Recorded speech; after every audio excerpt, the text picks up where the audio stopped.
tidak diwujudkan oleh pihak sendiri. Dia situasi yang berkaitan dengan krisis perlembagaan, tapi krisis politiknya dicetuskan oleh UMNO.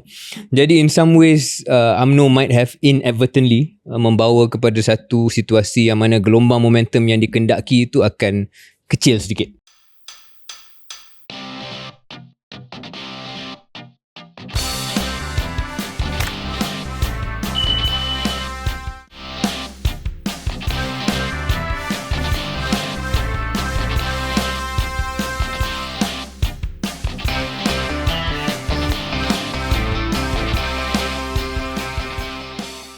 Assalamualaikum dan selamat datang ke episod 202 Keluar Sekejap bersama dengan saya KJ. Saya Syaril Hamdan. Episod kali ini dibawa khas oleh, if you have noticed, Mami dan juga Mr. Potato. Well, all the brands under the Mami family. Tapi sebelum kita pergi lebih jauh untuk membincangkan isu kos, tekanan kos yang dihadapi oleh manufacturers, terutamanya dalam bidang makanan. Mungkin ada apa-apa yang kita nak start dulu dari segi nak kemaskini berita semasa. Sebelum kita bincang isu-isu berat-berat lah kot. Ya. KJ memakai jersey Argentina. Ya, sebab selaku juara bertahan betul. Piala Dunia. Bila start lah saya macam minggu ni kot. Yeah. When is it? 12 of there you go. 12 of June. 12 June is 5 hari lagi daripada 5 hari lagi. Hujung minggu ni lah. Hujung minggu ni. So dia macam tak rasa kan? Tak rasa lagi. I don't know if it's me. Is it you? Sama juga. Dan saya baru balik daripada Eropah. Yeah. Dan sana pun orang cakap benda sama. Macam tak feel lagi. Tak ada vibe. Barangkali disebabkan lokasi penganjuran di Amerika Syarikat yang syarat dengan pelbagai komplikasi. Kita tengok baru berita tadi pemain Iraq yang tiba di Amerika Syarikat pun dah ditahan. Yeah. So I don't know what's going on. Wow. Another news I saw, tak pasti ke tidak sebab saya nampak dalam media sosial je. Dikatakan bahawa pemain-pemain Iran diminta ataupun diarahkan kalau nak datang masuk pada hari sama, keluar pada hari sama. Kalau game tu hari Selasa, datang hari Selasa juga belah. Wow. Itu yang disyaratkan oleh Amerika Syarikat lah. Yang saya baca. Jadi mungkin sebab itu. Kedua, tapi perlawanan kumpulan Iran saya rasa bukan di Amerika kan? Oh bukan so is it? Mana? Is it America? Oh wow. So how they're staying in Mexico? Duduk di Mexico, day trip je. Pretty crazy. Day trip untuk game. Yeah. Kemudian sebab saiz Piala Dunia ni lagi besar kan kali ni. Lebih banyak pasukan. Saya pun tak ingat berapa banyak pasukan. Jadi format dia berbeza. 48 lah. Mungkin disebabkan itu. Kemudian pengakhiran Liga dan juga musim Eropah yang baru seminggu lebih. Mungkin juga membawa kepada bahang tu belum feel lagi lah. Tapi saya yakin bila dah start. Pasti. Cuma tahun ni kita tak baru nak cakap tahun ni pun saya tak tahu nak tengok kat mana. Saya baca ada 2-3 option lah. Ya, RTM ada kan? RTM Unify. Betul ada online. Unify. Itu yang halal lah. Itu yang tak halal ada cara lah. Tapi kita insyaAllah ikut undang-undang. But who you got? Me? Saya dari dulu lagi penyokong England lah. Sejak Euro 96 bila England tewas pada Jerman penalti semi-final, I've always stuck with that. Syaril mula sokong bila? Tahun berapa? 96. Sebab 94 adalah Piala Dunia pertama saya. Dan saya kecil waktu tu, tak berapa nak faham. I remember the Roberto Baggio Romario World Cup, which is 94. But I didn't support anyone yet lah. 96 was my first supporting. Shearer was my fan. Saya 86 lah. 86 Maradona. Maradona World Cup, especially cheating goal. Well, about to say 86, I think I may have even started that tournament because 86 saya duduk di UK. Mungkin saya mula tournament tu sedikit menyokong England. Betul melompat. And then it changed in the quarterfinals because dalam satu perlawanan ada the sacred and profane. The first goal, of course, was profanity, right? Handball, hand of God. But the second goal was, as far as football is concerned, one of the best, secret. Just in a couple of minutes. 4-2 kan? No, 3-2, I think. No, sorry, 2-1. 2-1. It was 2-1. 2 Maradona goals and John Barnes. Yeah, that's right, 2-1. So anyway, kita ucapkan selamat menonton kepada semua penyokong. Dil, can you just come here and show your gross shirt? Okay, come here. It's really disturbing because di depan mata saya ni. When did you buy this? Sejak bila? 1990. Yeah. Okay. Really disturbing. Tak payah dengar dia pun. Just okay, go ahead. Okay. Yeah. Apa lagi so sports news, of course, World Cup sedang hangat berlaku di Amerika Syarikat. Ini mungkin sebab bahang Piala Dunia bola sepak masih lagi tidak dirasai sebab kita dalam pusingan terakhir untuk bola keranjang di Amerika Syarikat. Oh yeah. Yeah. So you mean in the US? In the US. So the Knicks haven't won it in, I don't know, since the 70s or whatever. They've not been in a final since the 90s. I think during Patrick Ewing's time, and they're 2 up in the finals, NBA finals. Best of 7. Best of 7. So they're First to saying 4. that Knicks going to do it in 4 without even going. So the big saying is, my mayor Muslim, my bagel Jewish, my Christian Dior, Knicks in 4. That's the saying. I haven't heard it. Okay. Yeah. We should come up with a Malay version of this. My PM Melayu, my Tauke Cina. Stop before you. I will stop before you carry I on. will stop. Yeah. Right. Okay. Apa lagi KJ sempat tengok final Arsenal dengan ni. Dengan PSG. Tengok first half. Tengok pasal. Yeah. I mean, it is what it is. Yeah. Tapi yang best kan ni, sebab kalau pergi ke social media, ada banyak posting kata ini penalty terbaik dalam sejarah. They will show every other penalties apart from the miss. Dan dia akan tunjuk orang tu nak tendang saja, lepas tu dia go to the Arsenal penalty. Anyway, sorry for Arsenal fans lah. Kemudian keesokan harinya ada the bus parade. Yeah. Dia agak awkward lah sebab Syaril ada di London. Saya ada di London waktu tu. Yeah. Jadi match tu Sabtu. Yep. Ahad was the celebration for the Premier League. EPL. Okay, anyway, tanya. Tapi dia hambar sikit lah. Dia hambar sedikit. Satu lagi sebelum kita mula dengan episod kali ni, tahniah kepada Syaril kerana melancarkan satu podcast baru di bawah stable KS, iaitu Chris and Silicon. Tahniah, episod pertama. Saya ada tengok sikit. Tengok sikit. Dan mendapat sambutan yang bagus setakat ini. 74,000 views di YouTube. Mungkin Syaril nak share sikit dengan pendengar dan penonton KS apa tujuan Syaril set up Chris and Silicon, why you doing it, what it's all about, and all of that. Jadi Chris and Silicon, bagi yang belum sempat tonton, ialah podcast baru bawah Close Kejap, yang mana namanya KS lah, Chris and Silicon, tapi seperti namanya cadangkan, ia berkenaan dengan teknologi Silicon. Chris adalah shorthand, I guess, for power. Jadi konsep yang saya cuba bawa ialah bagaimana berbincang dan berbahas tentang teknologi, tentang geopolitik, tentang kuasa, dan definisi kuasa yang meluas lah, bukan semata-mata kuasa dalam bentuk negara bangsa, tapi juga kuasa dalam masyarakat itu sendiri. Siapa yang memegang kuasa teknologi, apa kesannya apabila kita ada teknologi kecerdasan buatan yang mana kita mungkin excited tetapi ada kekhawatiran yang sahih, yang adil berkenaan dengan apa yang akan berlaku kepada peluang pekerjaan. Adakah kerajaan, pemerintah, pembuat dasar sudah bersedia dengan option-option tertentu. Jadi saya rasa tema tentang teknologi dan kuasa ni satu tema yang utama. Ia bukan podcast yang terlalu teknikal, tetapi akan membawa tetamu. Saya tak akan buat seorang, saya akan sentiasa mewawancara seorang tetamu, yang mana tetamu itu mungkin berbeza-beza pandangannya. Ada tema yang mungkin pro AI, ada yang skeptical tentang AI misalnya, ada yang bukan pakar AI pun tetapi melihat bagaimana kesannya kepada geopolitik dunia. Jadi perkara-perkara itu saya rasa agak topikal, sangat topikal, dan saya buat dalam bahasa Inggeris disebabkan satu, sebahagian daripada tetamu yang saya akan bawa adalah yang bercakap bahasa Inggeris ataupun yang bukan rakyat Malaysia.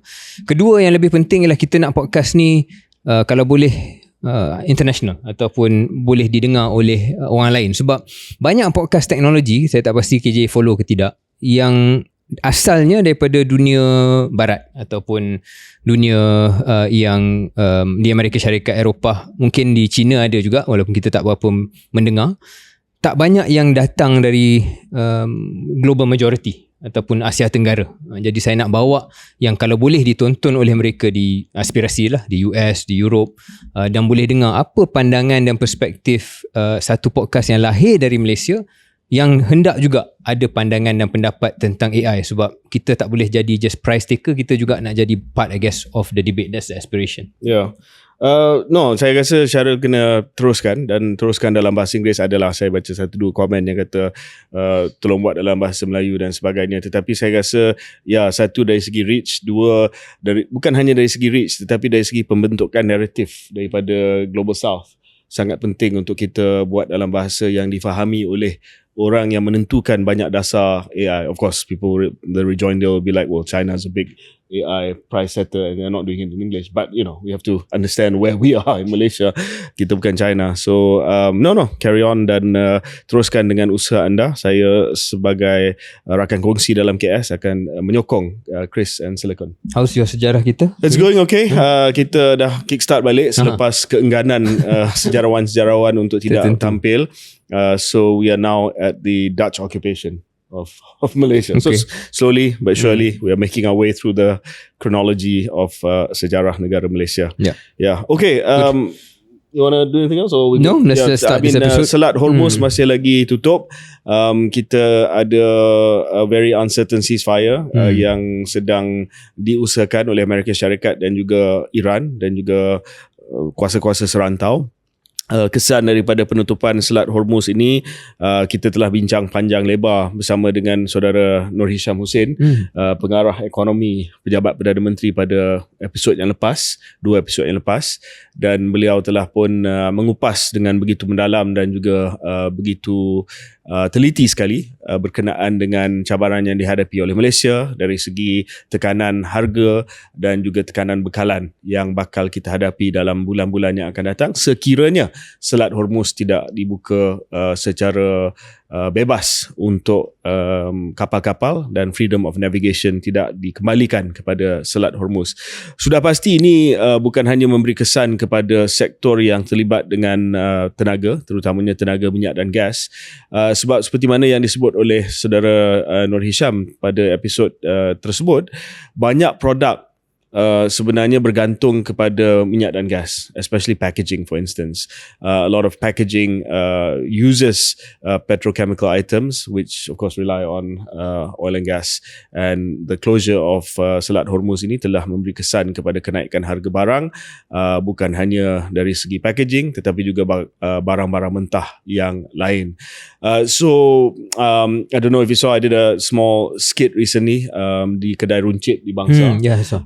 Menceritakan sedikit tentang kesan kepada harga barang. Very light-hearted, some people were comment, a lot of different comments, never mind, but kita hari ni masa saya pergi ke Bangsa tu, saya nampak of course we did this in partnership with our friends from Mami, and of course kita nampak bahawa Mami ada satu promosi di mana pada waktu sekarang bila ada tekanan harga disebabkan konflik dunia, geopolitik dan sebagainya, tetapi mereka pastikan bahawa harga kekal lebih nilai. That's the tagline, of course. Essentially what it is that Mami is passing on its efficiency savings to the consumers, especially at a time like this. And as a local brand, I think that's really something responsible, sangat bertanggungjawab. So I thought we get the guy who runs Mami, Sure. Pierre, into the studio today. Hey, what's up, man? Thank you, Chief. Thank you, Cheryl. Good to be here. I've been a fan watching most, if not all, episodes 2 or 2 now. Terbaik. Yeah, well done. And thank you very much for the support, Pierre. And just for the record, it's not just this episode. You supported us for our first Podfest. I don't know if you remember 2 years ago. That's right. So you were one of the sponsors for our show in our first Podfest that we did 2 years ago in PJ Pack. So thank you very much for being a Malaysian brand that's been supporting a Malaysian media brand. Thank you. Anyway, Pierre, so you've heard our introduction and you saw the video I did at Bangsa last week about how you've been able to keep your prices the same, even reducing some of the prices, but adding more value to for Malaysian consumers. Maybe tell us a little bit about how you've been able to do this. Maybe start by maybe telling us and the listeners of KS, viewers of KS, about the pressure on prices. Is that very real as a manufacturer right now? I think it's very real. As what you mentioned, Chief, packaging has gone up over 20%, right? Pre the war. Logistic costs has shot up. Kebanyakan of our ingredients from potato and wheat, for example, are not planted here in Malaysia. Jadi kita kena import from all over the world. And logistic costs has also shot up tremendously. This is on top of the increases last year where we had to face with, of course, costs like electricity tariff, among others, has gone up, right? Tapi for Mami, this is a business of over 55 years now, right? It was founded by my grandfather in 1971. And the premise of Mami dari dulu sampai sekarang ialah is always on providing great quality products that rival the biggest global multinational. Tapi harganya kena berpatutan supaya the mass Malaysians can enjoy. Great quality product and great value is always the ethos of what we do, right? Of course, over time, we have also focused on ensuring that the brand is relevant to the consumer. And of course, in 2011, what is more relevant than sponsoring Man United, right? So there were costs as well, right? Going into it, we spent bukan murah juga, right? At that moment, over 3 years, 30 million ringgit into it. And then over time, Neymar Jr. during the last Qatar World Cup. And then most recently, Korean celebrities as well. But today we know kos sara hidup is a big issue. Jadi in Mami, we have to prioritize in terms of providing what is best for the rakyat. And we have stripped out the majority of our marketing spend, right? In the millions, tens of millions, in order for us to focus on providing great value to the consumer in this period. Now, we are also very lucky that being a 55-year-old Malaysian company that sells to over 90 countries around the world. Last year, we were very fortunate that KWAP actually invested into Mami. And today, KWAP owns about 10% of Mami.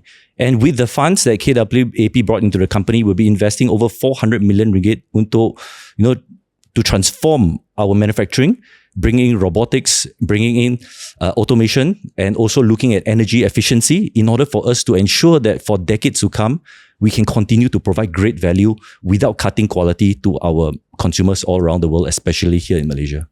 Pia boleh ceritakan tak kenapa di kala banyak jenama lain mungkin disebabkan kenaikan harga barang, harga input dan segalanya lah memilih untuk menaikkan harga. Tapi Mami keras dan bertegas bahawa tidak akan buat perkara itu. Sebab saya rasa kalau buat, pengguna pun takkan mungkin bising sangat sebab orang lain pun sedang buat perkara itu. What made you make that call? I think that, Sharil, I think that's a very good question. Memang that is the easiest thing to do, right? Passing on costs, and you have a very good excuse of why kita kena do that, right? But ultimately, we are in business 55 years, over 3 generations. Kita faham, right? There are times I will not act as though Mami memang is always doing what is best for not just ourselves, but also the greater good of the consumers. There are times when we look at our competitor, orang, syarikat Amerika, syarikat Eropah, besar-besar, kalau they increase price, why not us? And we have done that, right? I'll admit. But what we've learned over time is essentially our core objective, being a generational business, is that we want to have this company cross 100 years of existence. Kalau itu matlamat kita yang utama, then we have to earn trust. We have to invest in trust. And in times like this, if we can, through our automation, finance the savings, we can reinvest that without over-profiting. If we can cut or make our marketing dollars more efficient, itulah pilihan kita. So the easy thing to do ialah, of course, kita boleh pass on our costs. But what we choose to do is, let's look internally. As what Tan Sri, our chairman, always say, there's always money on the floor. We just have to go and pick it up. Wastage is our biggest enemy, not our competitors. Wastage is our biggest enemy. We can buy in bulk and go for volume in order for us to lower costs. We can work with our suppliers more effectively, right? We can market more effectively. We can distribute more efficiently. And these are all the savings that can go to benefit the consumers. Pia, mungkin boleh ceritakan kepada pendengar KS, berapa banyak kos tambahan yang terpaksa ditanggung oleh Mami sekarang selepas mulanya konflik di Asia Barat? Roughly how much are you absorbing? Lebih kurang extra cost? 1 month extra, a minimum of 1 juta ringgit every month. Right, and of course we expect that in the second half of this year, cost tu akan lebih meningkat because not everything rise overnight. Certain things are delayed, and next year I think cost will be even higher. Sebab bila the Straits of Hormuz is blocked, the first thing that's affected not just about the oil and all that is also the baja, right? And baja will affect the next cycle of harvested crop planting, right? And that will affect next year's harvest. Jadi we expect that from potato to wheat to many other basic ingredients that we use akan naik. Whereas today apa yang naik ialah palm oil as well as packaging and also logistics. Dan satu lagi fenomena yang belum lagi kita bincang secara mendalam, Syaril, bukan hanya penutupan Selat Hormuz tetapi masalah cuaca. There's going to be a pretty bad El Nino effect this year. Yang itu bonus lagi against us. Yang akan ada kesan kepada pengeluaran makanan, and some of the stuff that you mentioned I think will be affected, and prices will go up. Ada yang juga berpandangan bahawa Mami dengan syarikat-syarikat makanan macam ni dia boleh kekalkan harga ataupun turunkan harga untuk produk mass sebab dia cross subsidize dengan produk premium. Do you do that? Yes, I mean as part of being a 55-year-old company, our export business sekarang juga melebihi bisnes tempatan kita, right? About 60% of our business di luar Malaysia. What, Mami stuff? Yes, Mami. For example, Mr. Perito, the one in the canister, we are actually the second largest manufacturer in volume, right, in the world. Right, where we also have vertical integration. Maksudnya kita buat canister kita sendiri, you know, and the second part is also we source with big quantity, right, from all parts of the world. Jadi that is one of the way where we can drive costs down. But the temptationnya selalu ialah kalau you boleh dapat cost savings, that is yours to keep. But we have a different mindset because ultimately we are a generational business, and because we want to see the long-term business, we need to earn trust. And what trust has to be is that we have to be the first to keep the pricing honest, and we hope that other manufacturers hopefully will be inspired by this and also will do the same, right? And that is how we've operated since day one in 1971. I think what KJ was trying to get from you, PS, adakah harga jualan luar negara ataupun harga jualan barangan premium yang bukan Mr. Potato dinaikkan supaya dapat mengekalkan harga barangan masa? Is that how you're doing it, or you're sharing the savings across all your portfolio? I think the core of Mami ialah our greatest asset is our scale and our engine of efficiency. Jadi in the last 55 years, what we focus on ialah makanan basic, for example, instant noodles and snack. Tapi from what we see, right now we're investing heavily into wellness and nutrition, right? Things like high protein, high fiber, no artificial MSG in our products, right? And right now these are the products mainly exported to other parts of the world. And what we feel is that the next generation, why would instant noodles and snacks only be affordable? Why can't high protein, high fiber products for your gut health also be affordable? That will be the premium products that perhaps you mentioned. But ultimately, our take towards it is, why must premium products or healthier products mahal?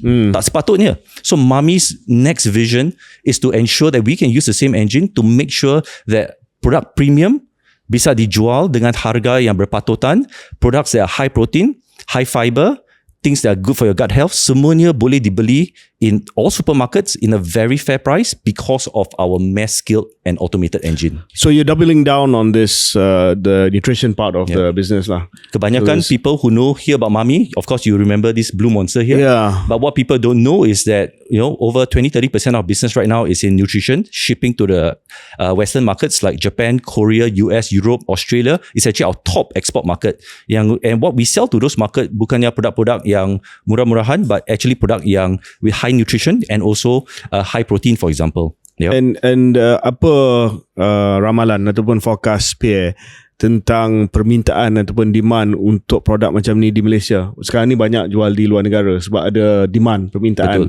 Tapi saya nampak di Malaysia pun kita punya pasaran, market kita semakin sophisticated dalam arti kata dia lebih melihat kepada nutrisi makanan Betul. tersebut. Are you starting to see a pickup in demand for high nutrition or better nutrition items? Absolutely. We see this trend in America lebih kurang 7-8 tahun sebelum ni, and also in Europe, and therefore we have invested in those startup companies that are focusing on these high nutrition products. Tapi sekarang 8 years later, we see Malaysia right now, Southeast Asia is booming, right? Macam you see, you have very popular influencers macam Syaril and KJ, right? Deep into wellness, High Rocks, running, etc. And this market is growing. And when people are exercising more, they need more nutrition. Better hydration, more protein, more fiber, and also even the younger generation, they need assistance in even sleeping. Jadi this is an area where Mami wants to ensure we can use our engine to also focus in democratizing nutrition for the future. Not by selling it as a premium price to subsidize our core business, but rather to use the same core business model to drive costs down to ensure mass appeal. And then what about this one? Ni apa? Ini Ni ada macam nutrisi ke ni? Macam ni. Yep. Nanti Instant orang noodle, kata memang. ni instant noodle. Memang bila orang dengar the word perkataan instant noodle, memang negative connotation, right? Yeah. Tapi kita kena tahu that ultimately instant noodles is just the delivery. The question is apa ingredients yang masuk dalam instant noodle tu. Yang ini the number one ingredient is actually pea. And that's where the pea protein comes from. Satu paket ni 28 gram protein, 11 gram fiber, and only 350 cups, right? Calories, sorry, right? And dalam ni tak ada MSG, nothing artificial, 100% natural, right? So this is one example as to how instant noodle boleh be better for you, right? But beyond this as well, in our next few months, Mami will be investing into other items. For example, pasta is one that is a healthy alternative as well to traditional instant noodles. Basically, nuts as a form of healthy snacking, and of course, hydration with various new generation hydration solutions. These are all the things yang Mami akan memperkenalkan in the next few months. PS sebagai satu syarikat Malaysia yang dimiliki sepenuhnya lah kan. Yes, I know. Dimiliki sepenuhnya dengan KWAP. Kuap. Ya, tapi semuanya Malaysia lah. Yes. Sama ada KWAP ataupun keluarga PS lagi. 55 tahun. PS sebut tadi tentang otomasi dan bagaimana menggunakan robotik dan sebagainya. Bangga mendengar syarikat Malaysia yang buat perkara macam tu. Boleh ceritakan sedikit lebih butiran what exactly are your efficiency efforts? I think the obvious efficiency effort, Syaril, datang daripada dua pilar. Pilar pertama ialah automation in regards to human labour, where in the past we rely heavily on import labour, right? Yang tu untuk pack every of our product, and that is something that moving forward we'll be investing heavily into automation and also to bring the latest AI-based technology to help us produce high quality product, right? Tapi bukan dengan harga yang mahal because of the efficiency. So labor productivity is the first pillar. Second pillar ialah on energy. Of course, kebanyakan orang pun dah biasa investing in solar.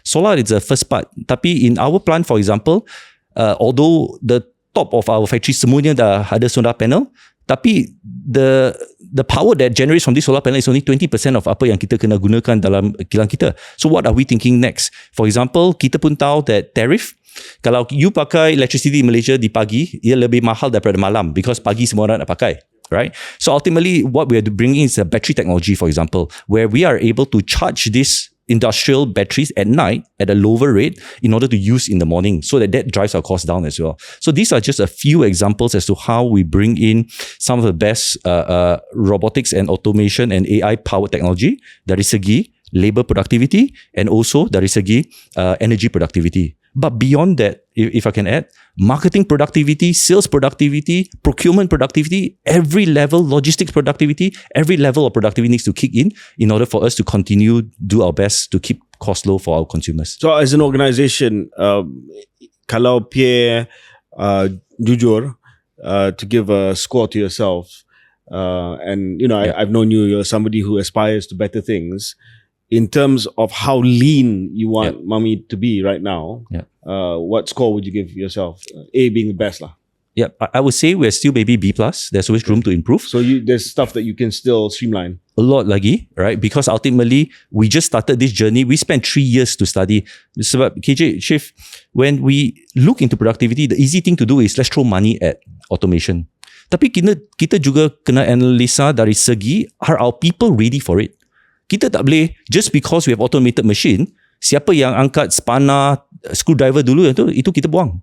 Let's bring in a new set of people. No, we have to ensure that we're able to develop our people supaya dari dulu dia expert in running mechanical machine, sekarang dia boleh pakai machine yang ada AI, software and all this robotic automation. So that journey we have spent 3 to 5 years studying, right? And therefore I would today score ourselves at best B+, right? Only because the help back was not about capital, tapi in terms of moving our workforce to be ready for AI, automation and also robotics.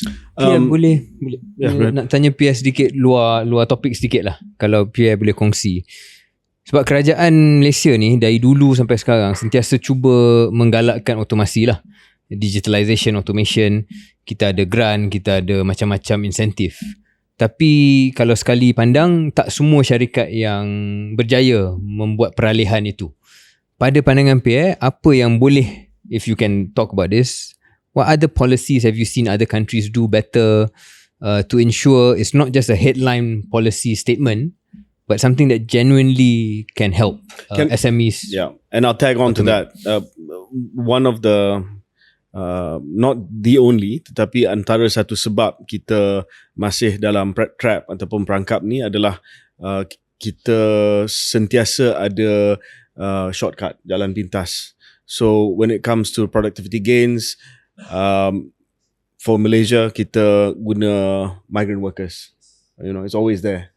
So ini bila industri ada tekanan, dia akan pergi ke government, kata okay, sekarang ni tolong bagi kota tambahan supaya kita dapat pastikan ada pekerja-pekerja yang kos dia rendah untuk kita teruskan dengan productivity syarikat tersebut.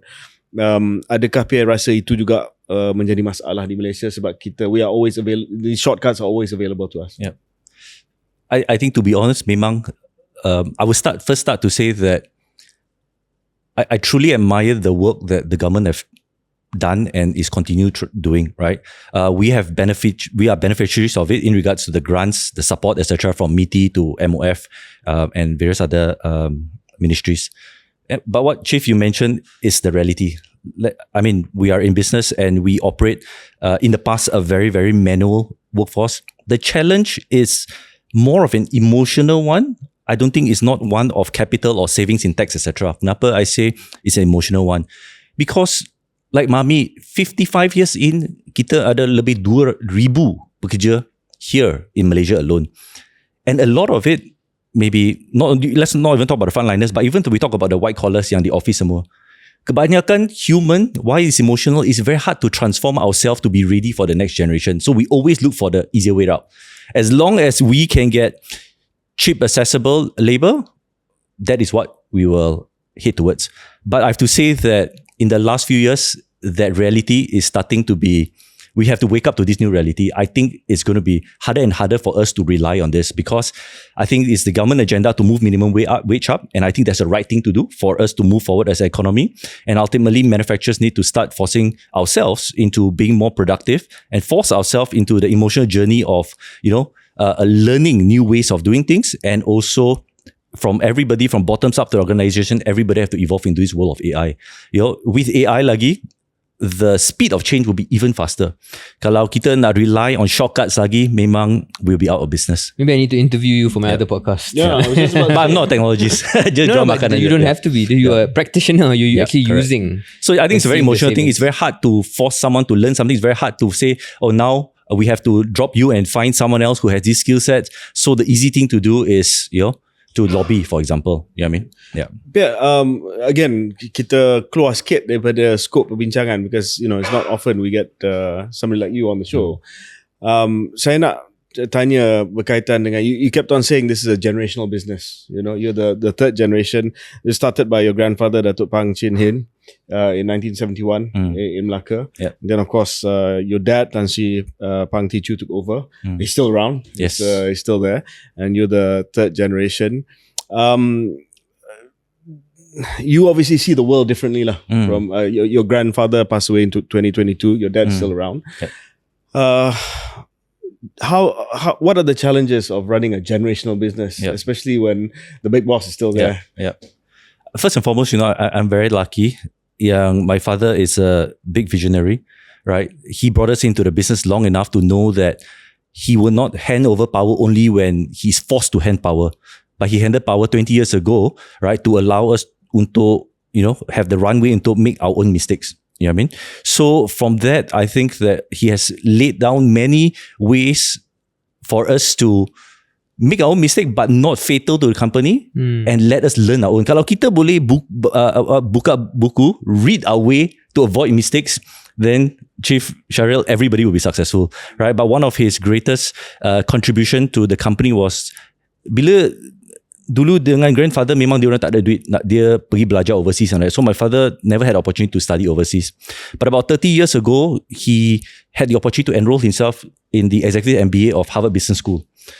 From there, he came back dengan new management skill sets, investing in technology, investing in branding, investing in talent, and also in technologies like SAP, etc. And that changed the trajectory of Mami. Tapi beyond that, like I said, also he believed in human talent and he believed in the idea of lifelong learning and to allow us early into the business. I'm here now over 20 years in Mami to make my own mistakes, right?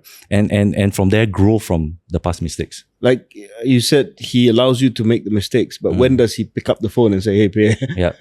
When does that nudge happen? Yeah. I think that behind the scenes, there's a lot, right? That I don't think that this decision is going to be right, but I'm going to allow you to make this mistake, right? If I make that mistake, that's the best way to learn. Humbly, makan humble pie, right? But ultimately, I'm sure there were times you were correct and he was wrong. Yes, was he always right? But for me, I can tell you if I can write a book about my mistakes, I'll have a very thick book. You know what I mean? And that's why I truly believe, right, that business is built out of mistakes, and the more you make, but the stronger you fight back, right? The stronger the perseverance. That is the true testament of business. Because a lot of people think that success comes in a very short period, but like in Mami, we truly believe that success is if we can bridge 3 generations and hit a 100 years old company. Itulah success. That's why coming back to this topic, every decision that we make mungkin lain daripada apa yang corporate global akan buat. Sebab corporate global mungkin dia ada kena bayar franchise fee to someone else. Jadi dia kena pay out some inefficiency there. Dia kena report back to HQ. Dia kena do this and that. For us, no. Between KWAP and us, we sit in the boardroom and we say, look, what do we do today? If we can save this and this best for Malaysians, let's do it. And why KWAP invested into Malaysia? Because we share one dream, a common dream that we can have the largest global halal company, food company in the world out of Malaysia. Kenapa mesti dari Indonesia? Kenapa mesti daripada Middle East or whatever? Why can't Malaysia, with the JAKIM halal logo that we have, which is the most sought after in the world, kenapa kita tak boleh ada jago, bukan jago kampung aja, tapi jago dunia makanan on the global context from Malaysia? On that, Pierre, product Mami ni, you operate in a segments filled with global giants lah. Okay, kita ambil this, right?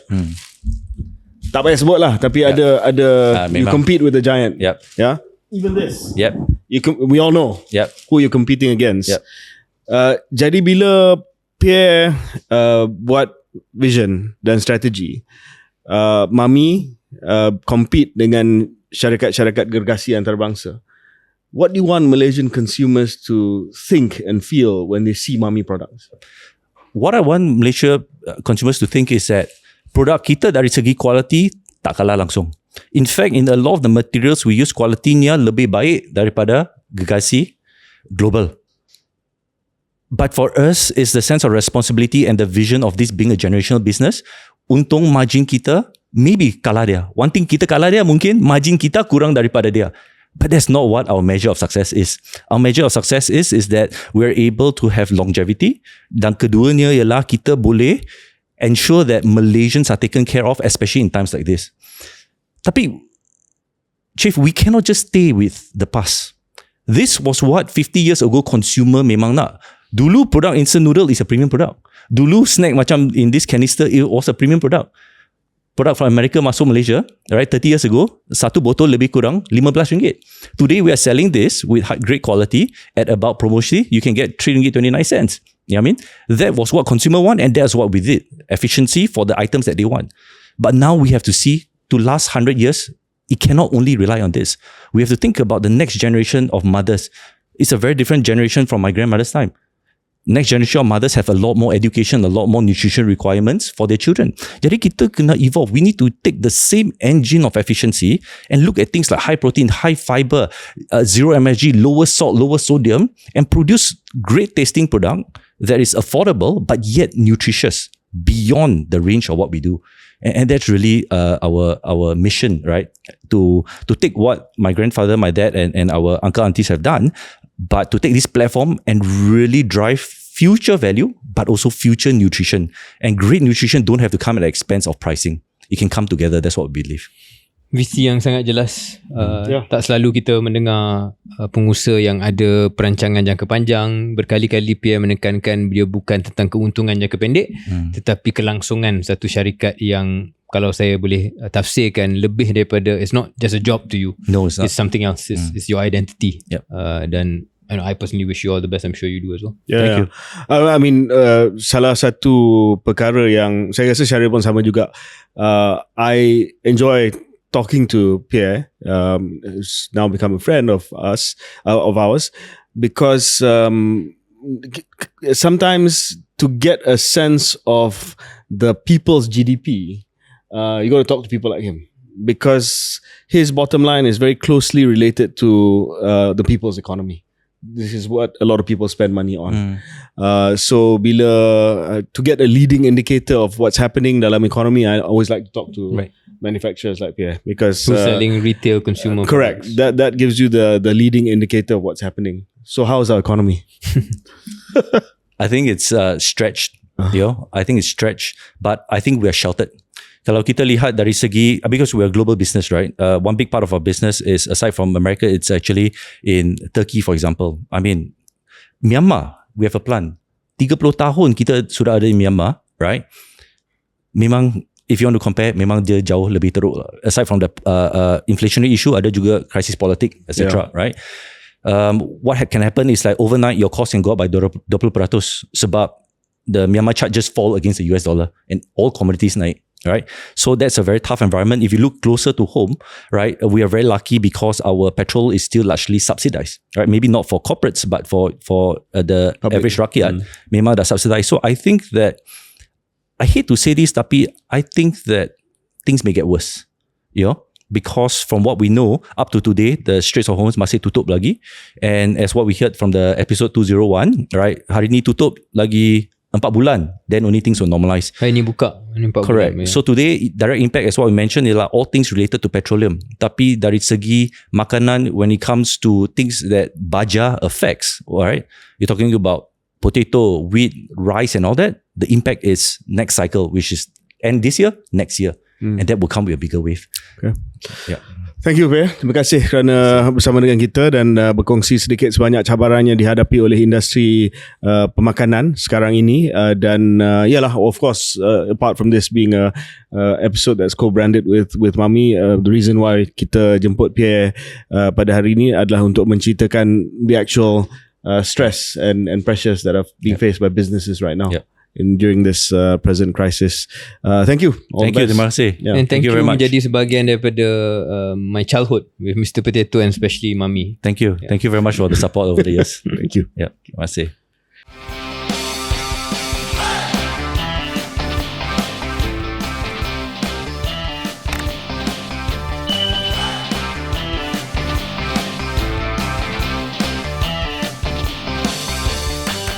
Selamat kembali episod 202. Keluar sekejap sambil KJ makan Mr. Potato. Mr. Potato kan? The Good Crisp Company. Oh, different. Manufactured by Mami. Yeah, but different. But label for overseas. Yang ini gluten free, soy free, nut free, dairy free. 140 calories per serving. I guess. Not the whole thing. Yeah, well, I ran enough to burn like 1,000 calories this morning. Today? So, yeah. So I'm good for it. You deserve that reward. I was going to say junk, but clearly this is not junk. It's some superior or less problematic That's good. Kind of fast snack. In any case, everything in moderation, right? Everything in moderation. Up to a point. Aren't you at that point where you start worrying about any processed food? for example. Yeah, a little bit, but everything in moderation because sometimes you have no choice. Sometimes it's what's enjoy life. available. You need to enjoy life. Yeah. To enjoy life. Yeah. And not deny yourself everything. But it's interesting that kita dengar daripada Pierre Pang tadi, Group CEO of Mami, that even strategically they are shifting, Positioning uh, pada benda yang lebih sihat. more nutritious and healthy. Yeah, so I think that's just the way the general market is moving towards, with more science, with more data. Dan cerminan kepada tahap pendapatan rakyat Malaysia yang Of course. meningkat gradually. I think then you have this change in lifestyle. Right. So Desires. let's talk politics. Kembali ke asas. ke makanan uji kita, politics. Kita. Yeah, so a lot has happened since Syaril ke luar negara. Ada 2 Dewan Undangan Negeri yang telah pun dibubarkan. Satu Johor. Johor dibubarkan pada 1 hari bulan Jun. Dan ini telah pun membawa kepada pilihan raya negeri. The worst kept secret though. That was the worst. Yeah. Semua orang tahu it was coming. Yeah, I think I mean, bukan kita nak membesarkan impact KS, tapi antara sebab dia worst kept secret masa MB Datuk Wan Hafiz datang sini, pretty much already the cat out of the bag lah. Beri bayangan yang jelas. So itu disusuli dengan 4 hari bulan Jun pada jam 11.30 malam. Menteri Besar Negeri Sembilan Datuk Seri Aminuddin Harun mengumumkan pembubaran DUN Negeri Sembilan setelah mendapat berkenan Yang Tuan Besar Negeri Sembilan Tuanku Mukhris. So kita masih lagi menunggu pengumuman daripada Suruhanjaya Pilihan Raya berkaitan dengan tarikh, tapi saya rasa hampir with almost 100% certainty that it will happen together lah. Tidak ada sebab diadakan berasingan. That Negeri Sembilan and Johor will go to the polls together. Adakah KJ Negeri Sembilan ni saya yakin kita akan cakap lebih panjang lebar sebab ada juga isu pemasyuran yang di-Pertuan Besar yang kononnya yang baru yang kita akan bincang lepas ni barangkali. Tapi walaupun pembubaran tu terkait dengan krisis dalaman negeri, tapi adakah KJ setuju apabila disekalikan Johor dan Negeri Sembilan, maka impact politik nasional itu bernuansa sedikit. Kalau sebelum ini kita membayangkan bahawa UMNO Barisan Nasional akan menang dengan bergaya di Johor, dan itu boleh bawa momentum. Tapi di Negeri Sembilan I don't think dia akan jadi mudah begitu. So just berkaitan dengan pandangan tersebut, ini saya rasa pembubaran Negeri Sembilan ini adalah response tactical daripada PH. Sebab bila Yang Amat Berhormat Datuk Wan Hafiz, Menteri Besar Johor Umum, Mangku Sultan Johor telah berkenan pembubaran DUN Johor pada 1 hari bulan Jun. And macam Syaril katalah, worst kept secret. Semua orang tahu bahawa itu dibuat awal untuk memberi momentum kepada Barisan Nasional. Sebab pandangan umum adalah Barisan Nasional akan menang bergaya di Dewan Undangan Negeri Johor. And of course kita semua tahu bahawa respons dan juga pandangan daripada PH bila BN Johor umum bahawa BN Johor akan bertanding semua 56 kursi adalah sangat-sangat negatif, sebab mereka tahu bahawa sekiranya Johor jalan dulu, dia akan memberi advantage kepada BN. So mungkin PH, bukan mungkin lah, saya rasa PH mengambil kesempatan disebabkan kemelut perlembagaan dan juga politik yang berlaku di Negeri Sembilan untuk bubarkan juga Negeri Sembilan, sebab dia nak balancekan sikit. Sebab dia rasa bahawa di Negeri Sembilan Barisan Nasional tidak akan dapat laluan yang mudah ataupun semudah Johor. So at least keputusan dia adalah mungkin BN akan menang di Johor dan PH akan kekal di Negeri Sembilan. So dia akan neutralkan lah kesan. Neutralkan sikit lah. So kemenangan BN tu tak terlalu tajam di Johor. So that's the thinking lah. I think that's the thinking, tapi dia respon kepada situasi yang tidak diwujudkan oleh PH ni. dia situasi yang berkaitan dengan krisis perlembagaan, tapi krisis politiknya dicetuskan oleh UMNO. Jadi in some ways UMNO might have inadvertently membawa kepada satu situasi yang mana gelombang momentum yang dikendaki itu akan kecil sedikit. Maybe. Possible. Tapi we'll go into that in a bit later.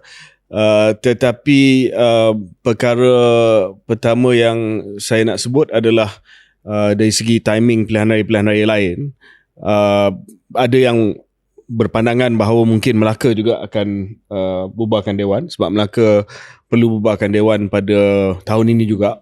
Kalau tak silap saya hujung tahun ni. Tetapi Ketua Menteri Melaka Datuk Seri Utama Haji baru pulang daripada Haj, AB Rauf Yusof telah umumkan bahawa dia akan bagi laluan kepada Johor dan Negeri Sembilan dulu sebelum dia bubarkan Dewan Undangan Negeri Melaka. Sebab Melaka, saya rasa Datuk AB Rauf buat keputusan itu sebab Melaka dia belum lagi buat keputusan sama ada nak bertanding semua ke tidak. Dia nak tengok apa kesan daripada Johor. Dan sepaham saya hubungan mereka antara BN dan PH di Melaka agak baik lah. Ataupun dia tak bermasalah. Berbanding dengan Negeri Sembilan baiklah. Sebab Negeri Sembilan ni nampak agak toksik. Tapi di Melaka dan Johor ni pun tak berapa ada. Johor it was always clear yang plus is academic lah sebab itu kerajaan BN dan BN pun kata ni kerajaan kita. PH wujud di sana sebagai pengimbang, bukan pembangkang, pengimbang.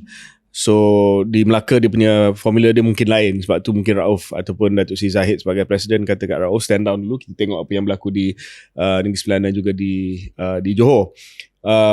Interestingly also Datuk Seri Yang Berhormat Timbalan Ketua Menteri Sarawak Datuk Seri Dr. Sim umumkan bahawa Sarawak mungkin juga akan ada pilihan raya dalam tempoh 100 hari atau beberapa bulan sebab Sarawak also due election. So tapi dibantah selepas itu.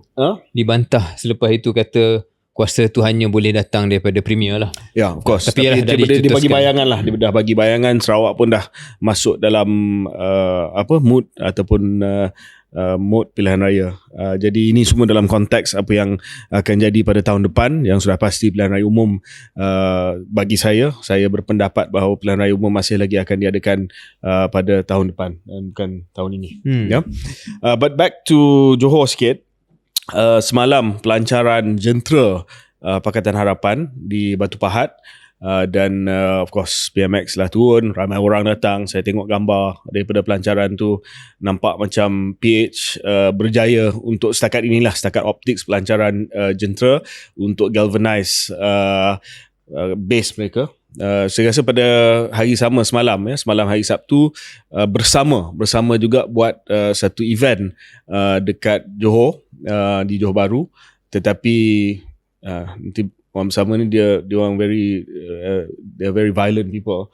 They might attack us, but dari segi size tu tak apa ni sangat lah. Not all of them lah.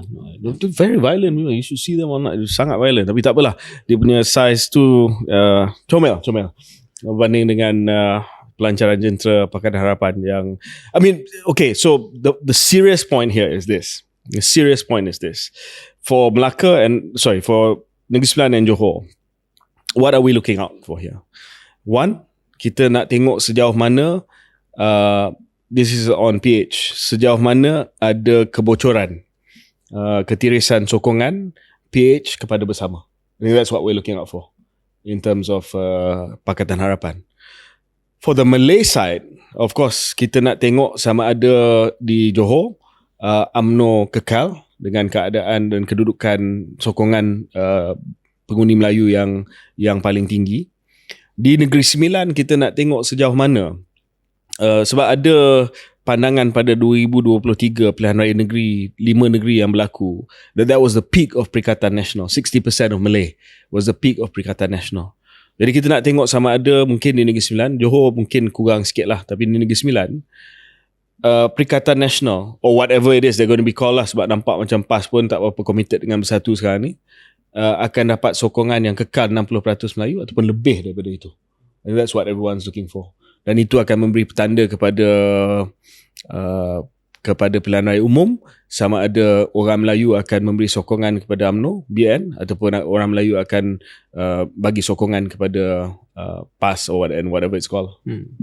Saya rasa ni pilihan raya yang pertama dalam pengalaman saya yang tak ada satu gerakan parti pun yang betul-betul mempunyai gelombang momentum moral kepada dia. Mungkin KJ rasa UMNO yang paling ke depan, tapi saya rasa UMNO pun akan ada sedikit cabaran lah untuk betul-betul kata we are the party that has the momentum. Kalau tengok Pakatan Harapan, kita sedia maklum dengan mood nasional sekarang ni nampak tak berapa cantik. I think that's quite clear dengan Bersama.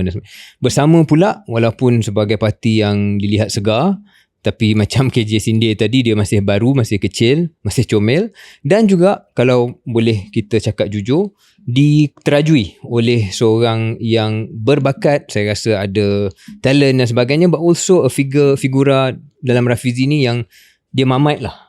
Bahasa Melayu kalau cakap mamait figure apa? Device Dia ada penyokong tegar dan ada orang yang tak suka dia juga. Jadi dia tak dapat unify lah ya. With all respect to RR. Ketiga, kita lihat Perikatan Nasional. Dalam keadaan di mana parti-parti dalam kerajaan ni bercelaru, mereka pun bercelaru. Jadi tak dapat nak tangkap momentum. So I think this is one of those elections yang it's not quite clear, sebab pemboleh ubah dan variable yang KJ gariskan tadi itu, adakah PN boleh tangkap lebih dari 60 ataupun dia jatuh, adakah UMNO benar-benar boleh dapat momentum, adakah Pakatan Harapan boleh tahan kebocoran kepada Bersama. All of these are open questions yang mana bergantung kepada jawapan setiap dari itu. Kita tak boleh cakap dengan keyakinan besar lah siapa yang akan berjaya. Cuma dalam kata itu, one thing that saya rasa we both agree ialah dalam Johor, UMNO is favourite. The only challenge is, dan saya ada bagi bayangan tu waktu kita bincang dengan MB, it's dalam bahasa pelaburan, it's price to perfection. UMNO punya expectation ni lebih daripada 40. So tak cukup untuk UMNO menang. UMNO kena menang dengan bergaya. Dan Pakatan Harapan pula dengan sebelum ni, tak silap saya 12 kursi. 12 kursi. Kalau pun dia tak menang Johor, tapi kalau dia boleh dapat lebih kurang 12, kalau boleh tambah sikit lagi, dia akan menjadi then the narrative war will start lah, dan dia kata we actually are still on track untuk menang dalam PRU. So dia tak semudah siapa menang siapa kalah, dia bergantung kepada expectation yang telah diset, and the challenge for UMNO is the expectation is really high. Tapi saya rasa MB tahu expectation itu. Walaupun of course pembawakan dia sangat sederhana, tetapi dia sedar bahawa expectation ataupun ialah harapan dan juga ramalan orang ramai adalah satu kemenangan besar Barisan Nasional. Jadi saya rasa yang paling penting sekarang ni adalah untuk memastikan bahawa advantage yang ada pada BN itu tidak disia-siakan. Maknanya dia kena buat satu manifesto yang cantik, sebab nampak image dah okey, pencapaian pun dah bagus, walaupun yalah ada usaha untuk claim pencapaian-pencapaian itu sebagai pencapaian daripada kerajaan persekutuan, but you know, it was great how he responded masa interview kita dalam episod bersama dengan MB Johor. He said, you know, it doesn't matter who takes credit lah, as long as the people of Johor get the advantage. I thought end of discussion lah, and orang pun kata this is the way it should be. This is the way it should be, the Johor way, dan tak perlu berebut dapat kredit dan sebagainya. Dan apabila PH nampak macam cuba tu, then they almost walk into the trap. They walked into the trap. So just nak pastikan manifesto cantik, realistik, boleh jual dengan mudah. Dan saya rasa yang kedua, pilihan senarai calon yang baik lah. Saya rasa orang pun yalah, kita kena berhati-hati meletakkan segala-galanya di atas bahu On Hafiz. You know, walaupun dia adalah seorang MB dan seorang insyaAllah poster boy yang sangat-sangat disenangi oleh sebahagian besar daripada penghuni Johor, tetapi it's important that he puts up a team that's also good. Because people vote for many reasons. Dia akan undi parti, dia akan undi siapa pemimpin parti tersebut, tapi dia juga akan undi dan tengok kepada siapa calon di tempat masing-masing. So I think yes, di Johor satu lagi benda yang saya tengok adalah nak tengok adalah prestasi MCA, because they've got 4 right now. Dia ada 4 kursi DUN sekarang ni, dan saya rasa dia nak cuba dapat penambahan dalam 3 ataupun 4 lagi kursi. So ini adalah satu test case yang penting bagi the re-emergence of MCA lah. Dia akan, of course, Johor bukannya boleh memberi satu gambaran kepada seluruh negara, tetapi sekurang-kurangnya you can start seeing the shoots of re-emergence again lah, of MCA. Yeah. So itu dari segi Johor. Apa lagi kita nak bincang pasal Johor ni? Mungkin sedikit tadi kita dah sentuh lah tentang apakah naratif parti masing-masing. So sebagai incumbent on Hafiz dan BN Johor, dia tanpa terlalu pukul gendang sangat, dia boleh point kepada pencapaian pelaburan, benda-benda baru yang dibuat dari segi servis kepada rakyat. I think that will be it, because sebenarnya yang membawa gelombang BN Johor ni adalah macam yang KJ sebut, kesenangan orang terhadap Wan Hafiz. So you don't have to sell too much, just carry on business as usual. Almost try not to oversell. Just try not to oversell. Just Goldilocks, not too hot, not too cold, just right. Pakatan Harapan so far ialah untuk cuba claim kredit pelaburan, which is double edge. Kalau orang makan dan mungkin you dapat sedikit, kalau orang tak makan, orang cakap you tergeh-geh untuk ambil kredit orang lain. Berbanding dengan On Hafiz yang style, yang rendah diri dan sebagainya. So juxtapose dia tak berapa cantik. Bersama, saya rasa dia main politik nasional lah. Dia tak cakap tentang Johor for Johor atau isu Johor. This is adalah test ground dia. Johor dan Negeri Sembilan, dia launching into national political relevance. Tapi menariknya Bersama telah keluarkan kenyataan, Syaril, bahawa mereka tak nak berunding dengan mana-mana pihak. Very clear. Dia kata dia akan go solo, dia tak akan berunding sama ada dengan PH ataupun dengan Muda, which is another one that I want to talk about just sebelum kita tutup cerita tentang Johor ni. Mungkin saya nak tanya Syaril, adakah Syaril rasa itu pendekatan yang terbaik untuk Bersama sekarang ni, iaitu kita tak nak bekerjasama dengan siapa-siapa, kita nak pergi dan bertanding semua 56 kursi? Nampak macam itu datang daripada satu falsafah barangkali, bahawa ni pembawakan politik baru yang tidak mahu terikat dengan mana-mana legasi. I think there would have been a strong argument juga, hujah yang agak kuat untuk bekerjasama contoh dengan Muda, sebab nampak dalam market yang sama. Market yang saya masukkan adalah, ini adalah parti reform yang sebenar, yang hendak menjatuhkan ataupun mengalahkan parti reform palsu yang telah jual diri kepada kuasa. Siapa dia tu? Yalah, Pakatan Harapan lah. Itu naratif dia. Itu naratif dia, bukan saya sebut ya. Itu naratif dia.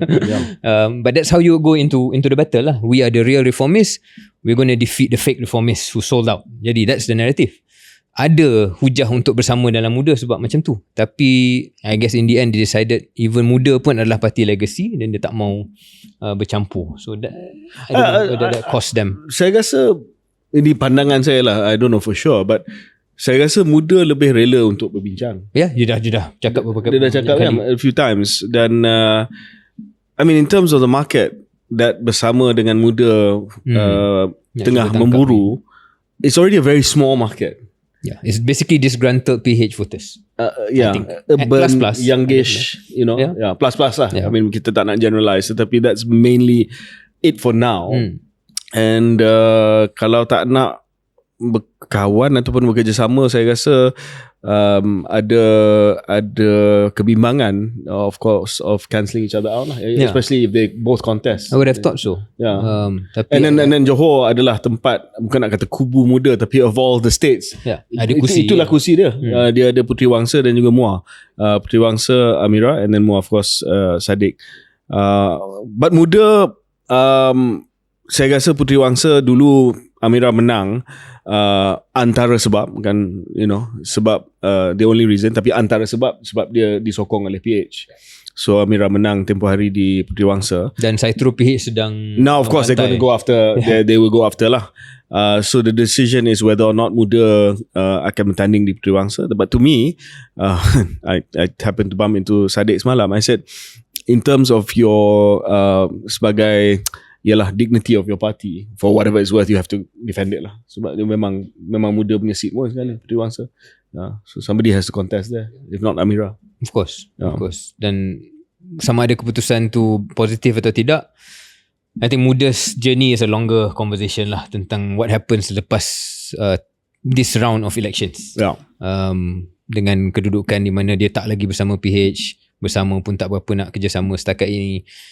But that's a longer conversation, sebab saya rasa target muda ni bukan di pilihan raya. It's later and a different generation altogether. Saya juga satu last pasal Johor ni, saya juga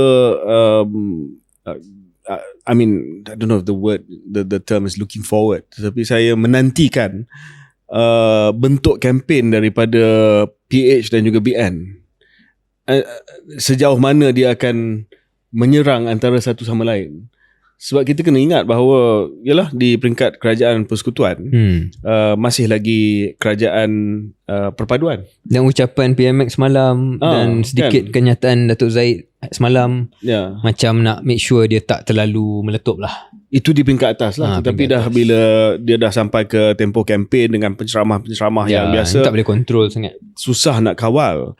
Dan pada tahun 2023 bila berlaku 5 pilihan raya negeri, ada arrangement kan di antara PH dan BN. Sekarang ni saya nampak dia punya bad blood dah semakin teruk. Di Johor dah lah PH marah dengan BN sebab go solo. Lepas tu di Negeri Sembilan pun keadaan dia sangat-sangat keruh.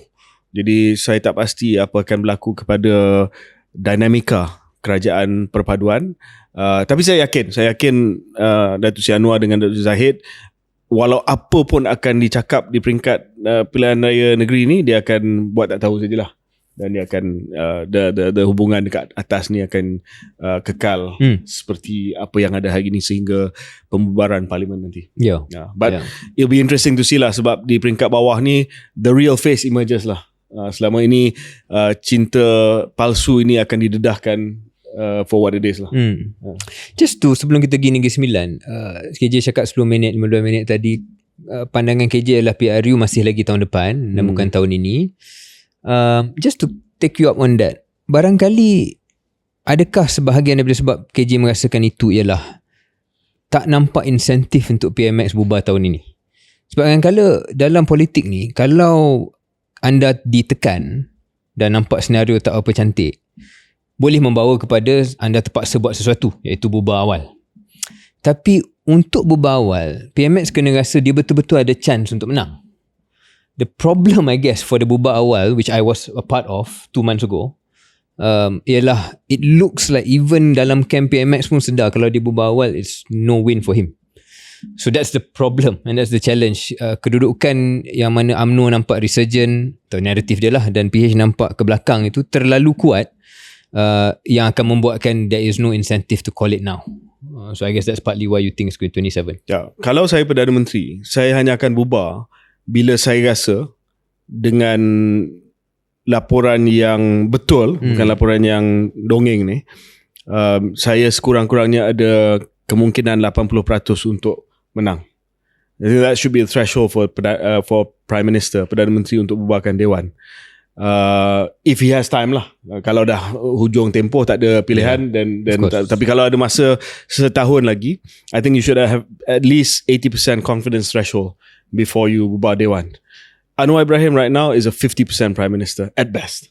Okay, I mean that's my honest view. Sense lah, that's my honest view, is a 50-50 toss up. Kalau dibubar Dewan hari ni, is a 50-50 toss up that he will be Prime Minister after the GE. So dalam keadaan tersebut, I wouldn't do it. I will wait. Saya akan tunggu setahun lagi dan saya akan berusaha dan berdoa 50% tu jadi 70% and about. I mean, time helps sometimes. Time helps, so it can also hurt. But the reason I brought this up, KJ, lah, maybe imajinasi saya terlalu melia, tapi in the 4D chess of UMNO, did UMNO do too much too soon? UMNO should have dangled the carrot.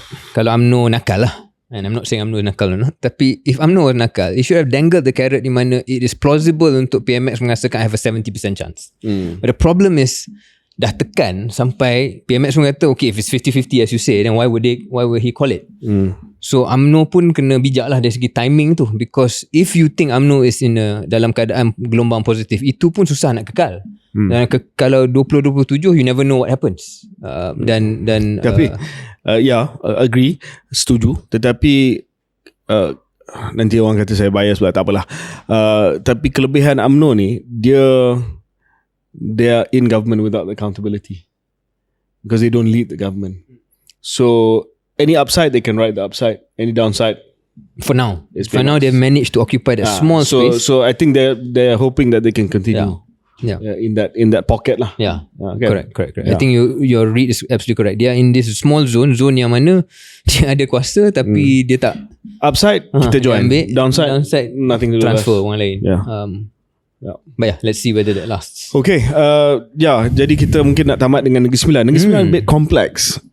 Macam Syahrir kata tadi lah, sebab dia selain daripada keadaan politik, kita tolak tepilah soal perlembagaan dan juga raja ni. Tetapi selain daripada itu, of course konteks politik dia sangat-sangat berbeza. Ini negeri di mana tidak ada parti yang dominan. PH kalau tak ada BN tak boleh tubuhkan kerajaan. PN pun ada beberapa ahli Dewan Undangan Negeri, 4-5 ahli Dewan Undangan Negeri. Jadi this state everything to play for lah.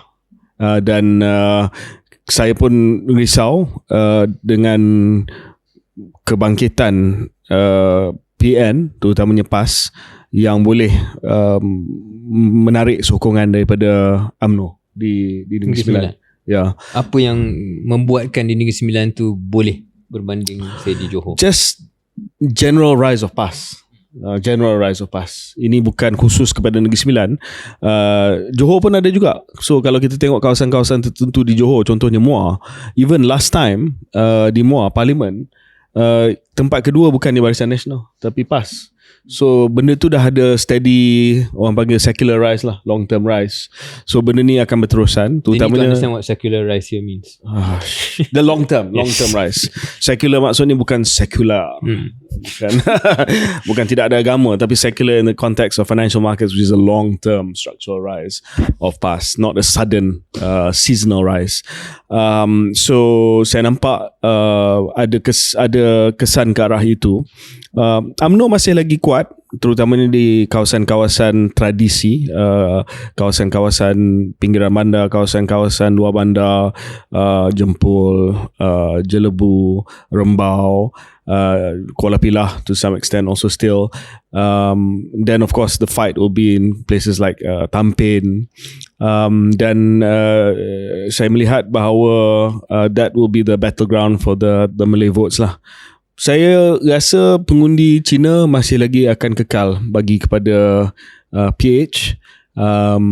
Both Johor less so, tetapi Negeri Sembilan I think still dia akan bagi kepada PH. Dan kita tengok sama ada Barisan Nasional boleh bersaing di kawasan-kawasan pinggiran bandar sekitar Parlimen Seremban untuk mendapat beberapa kursi daripada yang dipegang oleh PH, PKR dan Amanah sekarang. KJ tak risau ada pertikaian tentang kesahihan pembubaran DUN Negeri Sembilan ni? Maybe we can talk a bit about that. Yang sepaham saya, bila saya pun baca lah tadi Undang-Undang Tubuh Negeri Sembilan. Sebab untuk konteks bagi mereka yang tak follow sangat, tapi saya rasa ramai yang follow, ada hujah bahawa untuk pembubaran DUN, yang di-Pertuan Besar tidak boleh bertindak bersendiri, mesti bersama dengan Undang yang 4. Tapi pemahaman saya, tafsiran saya tak pasti KJ setuju atau berbeza. Bila saya baca perkara 40/2 itu, dia menetapkan bahawa itu di mana yang di-Pertuan Besar perlu mendapat consent I guess, ataupun persetujuan daripada Undang yang 4 berkaitan jika yang di-Pertuan Besar menolak permohonan pembubaran DUN, bukan jika menerima pembubaran DUN itu. Jadi nampak macam akan terus berjalan lah pilihan raya negeri ni. Walaupun ada bantahan daripada Undang yang 4 tentang perkara ni, SPR has to decide lah. Dan SPR sudah pasti sedang mengambil nasihat undang-undang berkaitan dengan perkara ini. Tetapi pemakluman itu telah pun diberi oleh Yang di-Pertua Dewan Undangan Negeri. SPR pun acknowledge that Yang di-Pertua Negeri telah pun memaklumkan bahawa Dewan Undangan Negeri telah dibubarkan. So short of any, I suppose, legal challenge to perkara ini, maka pembubaran itu sah. Cuma backdrop kepada semua masalah ini adalah berkaitan dengan kedudukan Yang di-Pertuan Besar Negeri Sembilan lah, sebab ada pemasyuran baru-baru ini yang telah pun berlaku pada 5 hari bulan. Tengku Nazaruddin, Tuanku Jaafar dimasyhurkan oleh Undang Yang 4 di sebuah hotel di Melaka. Unfortunate, sepatutnya dibuat di balai Tengku Besar Tampin, tapi tak dibenarkan. Tapi akhirnya majlis itu dibawa ke balai Tengku Besar Tampin, tetapi pemasyuran itu terpaksa dibuat di sebuah hotel di Melaka. Saya rasa sedikit sedih dan kesal sebab isu ni dipolitikkan lah, dicampur adukkan dengan politik. Simplistic view of course is that satu pihak menyokong salah seorang daripada Yang di-Pertuan Besar sekarang, Tengku Mukhris, dan satu pihak yang lain, politik pihak yang lain adalah di belakang Undang Yang 4 dan juga pemasyuran Tengku Nazaruddin sebagai Yang di-Pertuan Besar yang baru. Saya rasa itu terlalu simplistik, dan saya rasa tak semestinya begitu. I think that I can only speak, I think try to understand, not speak on behalf, try to understand on the part of UMNO. Saya rasa lebih baik tidak campur tangan ataupun tidak campur dalam hal ini langsung. Sebab satu, ia boleh memberi kesan kepada persepsi rakyat dan telah pun memberi kesan kepada persepsi rakyat, dan kedua, bukan tempat parti politik pun untuk cuba campur dalam urusan perkara ini. Perkara ini sangat kompleks, melibatkan bukan hanya perlembagaan tetapi melibatkan adat. If you ask me, as somebody who tries to understand the law and adat berkaitan dengan kedudukan Yang di-Pertuan Besar, legally Yang di-Pertuan Besar hari ini adalah Tuanku Mukhris. Walaupun pemasyuran telah pun berlaku, sebab saya check dan it's very clear, Artikel 10(2) of Undang-Undang Tubuh Kerajaan Negeri Sembilan, dia kena apabila Yang Maha Mulia dipohonkan supaya menarik diri daripada menjalankan kewajipan baginda seperti yang tersebut, maka hendaklah baginda berhenti menjalankan kewajipan. Itu semua inilah, ya. And then ada syarat dia, dengan syarat iaitu seberapa segera yang boleh, kemudian satu pengisytiharan berkenaan dengannya hendaklah dikeluarkan dengan ditandatangani oleh Undang Yang 4 dan Menteri Besar. Ya, itu sendiri. So of course Undang Yang 4 dah, ini Bobby betul ini tafsiran Bobby daripada Jawi tadi, sebab Undang-Undang Tubuh Negeri Sembilan hanya wujud dalam Jawi dan juga Bahasa Inggeris. Bahasa Inggeris is a definitive text actually. But anyway, I read both and dia memerlukan tanda tangan daripada Menteri Besar. So it's quite clear, short of Menteri Besar punya signing, whatever you call it lah, pengesahan or whatever it is, it stands. But walaupun Yang Tuan Besar yang valid sekarang ni kekal Duli Yang Maha Mulia Tuanku Mukhris, but there's a problem. Yeah, because four of them have said, kita nak supaya Yang Tuan Besar diturunkan takhta. So kita ada masalah. Cuma pengesahan Menteri Besar itu saja yang tidak membenarkan proses ini pergi ke tempat yang ia nak dibawa, walaupun oleh undang-undang ni lah. Ada juga pertikaian tentang status undang lah, sama ada 4 undang itu, of course, dan dia bawa kepada status pemecatan undang Sungai Ujong, dia bawa kepada status mesyuarat DKU, Dewan Keadilan Undang, yang, dan saya rasa ada 2 undang lain juga yang ada pertikaian tentang kesahihan kedudukan mereka dah diganti dan sebagainya. Jadi memang kemelut ni berpanjangan, dan macam KJ kata, walaupun setakat ini memang sah bagi pandangan KJ, dan saya rasa bila saya baca tentang perlu MB sign tu pun saya setuju. That's the law. That's the law. Pemasyuran telah dibuat. So there is a problem. There's a problem. Because the 4 keempat undang-undang ni memang dah tak nak kepada yang tuan yang ada. So that is a problem already. Something needs to give lah. Something needs to give. So undang tu ditukar ataupun cuma kalau saya boleh sebut sentimen umum kot KJ, yang saya bukan rakyat Negeri Sembilan, tapi general point lah, dalam hal institusi raja, sebenarnya kuasa yang datang terhadap ataupun kuasa yang diletakkan terhadap institusi raja ni dan segala sentimen ataupun simbolik kekuasaan Raja Melayu ni, dia datang daripada kesediaan rakyat untuk memberi dan terima. Sure. Dan penerimaan itu, ni saya cakap berwaspadalah, sebab ni 3R. Tapi untuk rakyat terus mengangkat institusi Raja Melayu, beberapa perkara kena ada. Dia kena functional. Kedua, dia kena dihormati dan disegani. Kalau isu berkaitan dengan institusi raja ni dah jadi gosip politik, dah jadi bahan jenaka bagi sebahagian orang, mula-mula orang tengok sebagai menarik nak tengok berita ni, tapi kalau berpanjangan it becomes a bit of a mockery. Dan saya tak nak sebut lah apa kesan implikasi yang mungkin datang tu, tapi semua pihak saya harap kena fikirlah tentang perkara ni, because it's not just about, dia bukan tentang ini saja, dia tentang implikasinya kepada persepsi tanggapan orang biasa tentang institusi itu. Sebab ini adalah peraturan undang-undang ciptaan manusia, ni bukan Al-Quran. And so the consent of the people rests on something that is more than just apa yang ada dalam teks, tapi how it's perceived. Dan persepsi sekarang ni, tanggapan sekarang ni tak membawa kepada benda yang baik lah.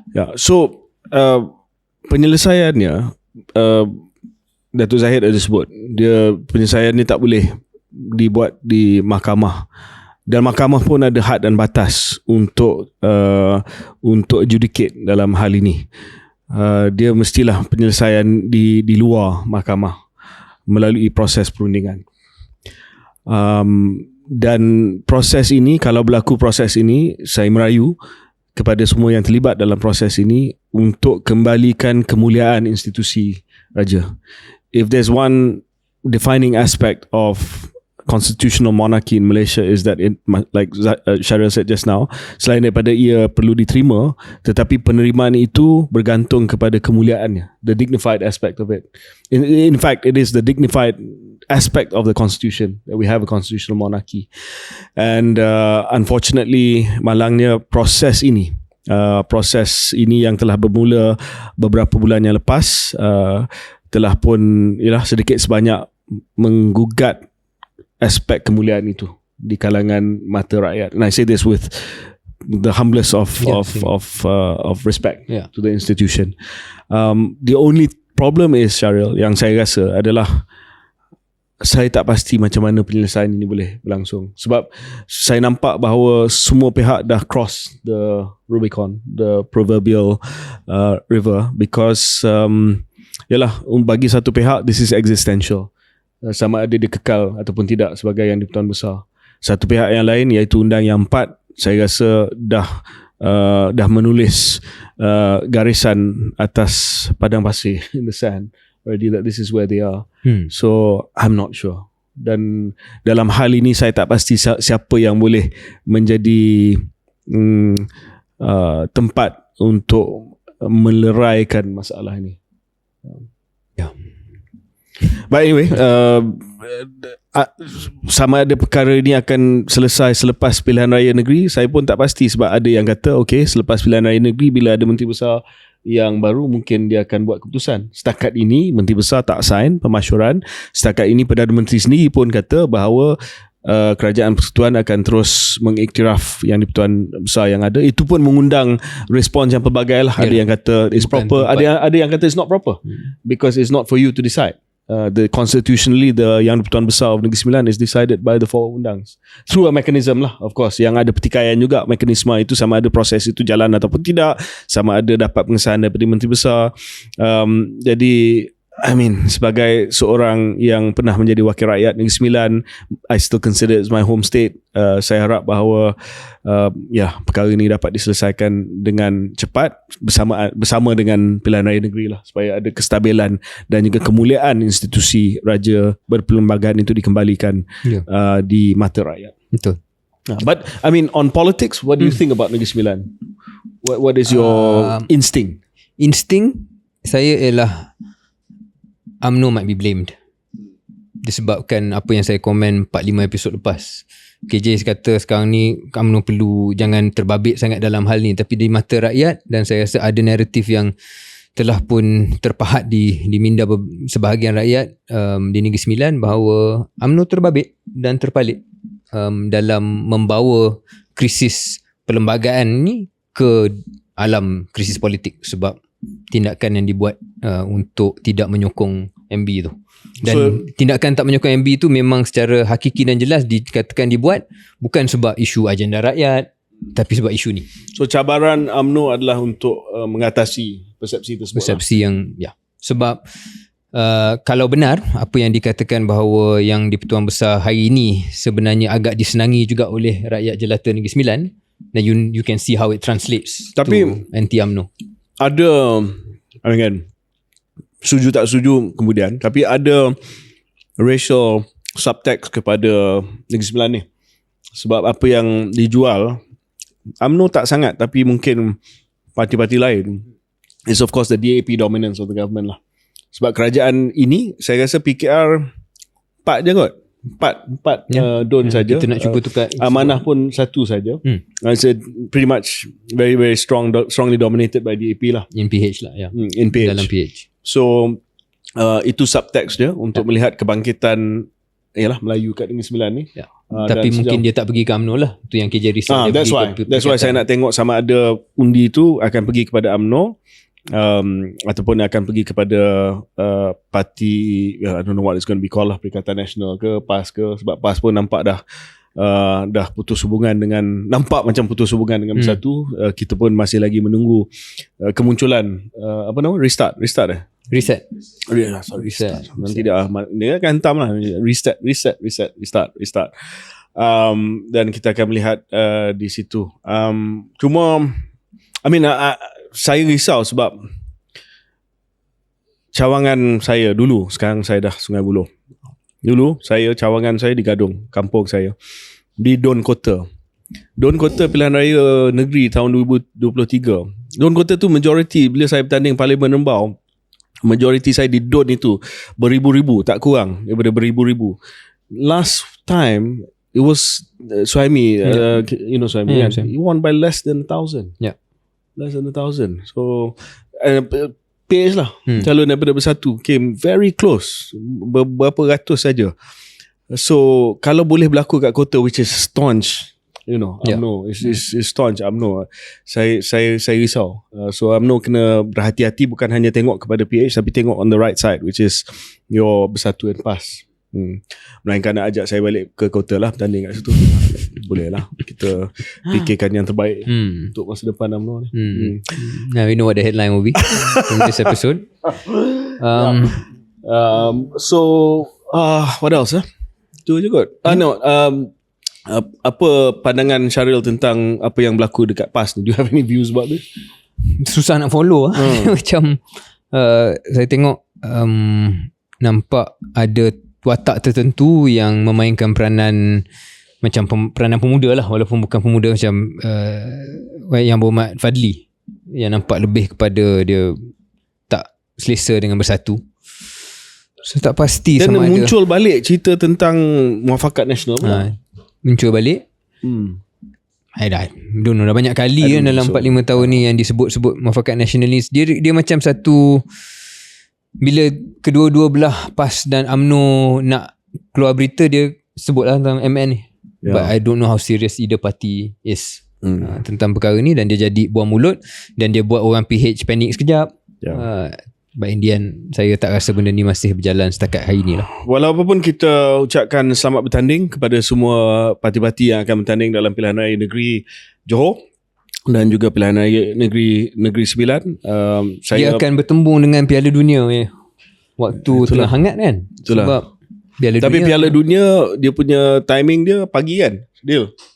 Lepas pukul 12 malam. Selesai ceramah kita boleh pergi. Boleh tengok ni bola. Ya, tengok bola.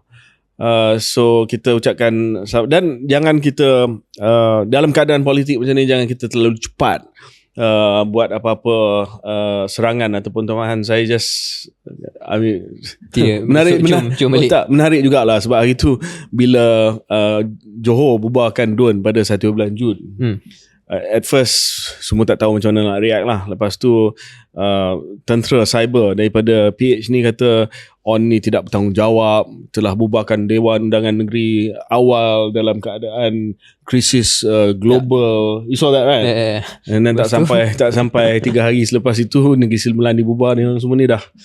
So lah, I mean, you wonder sometimes about the intelligence. Anyway, yeah, we'll leave it at that. Okay. Thank you to Mami.